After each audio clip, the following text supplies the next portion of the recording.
Pakistan team ने मतलब कि वेस्ट इंडीज़ से T20 सीरीज़ 1-2 से जीतने के बाद अब है वनडे की बारी।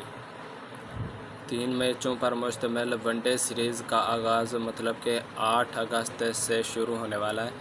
तो इसमें आप लोग क्या समझते हैं कि कौन सी प्लेइंग 11 होनी चाहिए? आप लोगों की जो प्लेइंग 11 हो वो मुझे कमेंट सेक्शन में बताएं। बाकी मैं अपनी भी बताता हूं कि किस प्लेइंग 11 के साथ मतलब कि वेस्ट इंडीज़ के अगेंस्ट मतलब कि पहला जो वनडे मैच है वो खेलना चाहिए। तो आप लोगों ने पहले बताना है, मैं भी बताता हूँ कि कौन सा स्ट्रॉन्ग मतलब कि प्लेइंग 11 होगा जो पहले वनडे मैच में खेलेगा। जो मेरा 11 है उसमें मतलब कि आप समझ लें कि आप लोगों को कुछ अच्छा लगेगा और कुछ अच्छा नहीं भी लगेगा।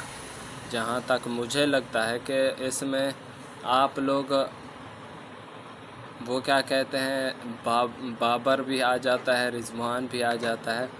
ख़ास तौर पर उसको मैं समझता हूँ कि सलमान अली आगा को वाइस कप्तान बनाया गया तो उसको तो भी बाहर नहीं बिठा सकते। तो जब 3 बंदे इनके परफेक्ट हो जाते हैं तो उसके बाद बाकी जो टीम बचती है ना उसमें आप मिला लें, देखें कहाँ और किस खिलाड़ी को किस जगह पर खेलना चाहिए। और बाकी जो कैंडिडेट मतलब के T20 सीरीज़ खेल कर रहे हैं ना वो भी सारे मतलब के आउटस्टैंडिंग है। उनकी परफॉर्मेंस की बात करें तो वंडरफुल है। बाकी आप लोग अब बताएं। जहाँ तक मुझे समझ आती है कि आप अगर फ़खर जमान नहीं है तो साहिबज़ादा फरहान और सैम अयूब से ओपनिंग, जो मेरी राय है, मैं जहाँ तक समझता हूँ कि ओपनिंग इन दोनों से ही करवानी चाहिए। उसके बाद आ जाता है वन डाउन, बाबर भेज दें। उसके बाद आप चाहे हसन नवाज़ को भेजें या रिजवान को भेजें। तो ये हो सकता है कि आप रिजवान के साथ जाएंगे। अगर कप्तान रिजवान है तो फिर तो आप रिजवान के ही साथ जाएंगे। 2 कीपर तो एक टीम में नहीं रह सकते ना। प्लेइंग 11 में 2 कीपर नहीं रह सकते।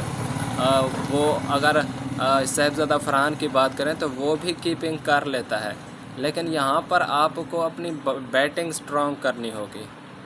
तो मोहम्मद हारिस की जगह आप हसन नवाज़ को ट्राई आउट कर सकते हैं। उसके बाद रिजवान आ जाता है।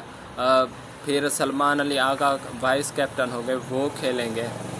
उसके बाद आप चाहे फ़हीम अशरफ को, खुश दिल को या मोहम्मद नवाज़ को, इन तीनों में से 2 को तो आप ट्राई आउट लाजमी करेंगे।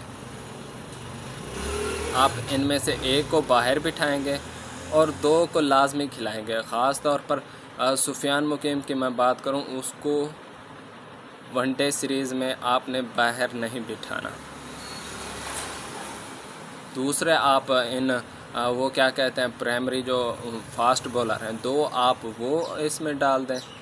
चाहे आप नसीम शाह को डाल दें, वो क्या कहते हैं हारिस रऊफ़ को डाल दें, शहीन शाह अफरीदी को डाल दें।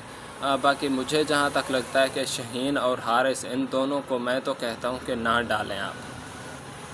बाकी इसमें नसीम शाह को आप चेक कर लें, अगर वो अच्छा परफॉर्म कर देता है तो ठीक, नहीं तो आगे जो 2 वनडे मैच बाकी रहेंगे उनमें आप देख लेना, आपको जो अच्छा लगे उनको खिला लेना। बाकी आप लोगों ने बताना है कि आपकी प्लेइंग 11 क्या होनी चाहिए, आप किन किन खिलाड़ियों को खिलाना चाहते हैं। मतलब मेरा तो ये मानना है कि इन खिलाड़ियों को आप खिलाएं। बाकी आप लोग क्या कहते हैं इसके ऊपर कमेंट सेक्शन में अपनी राय का इजहार लाजमी करें। बाकी मिलते हैं किसी और वीडियो में, तब तक अल्लाह हाफिज़।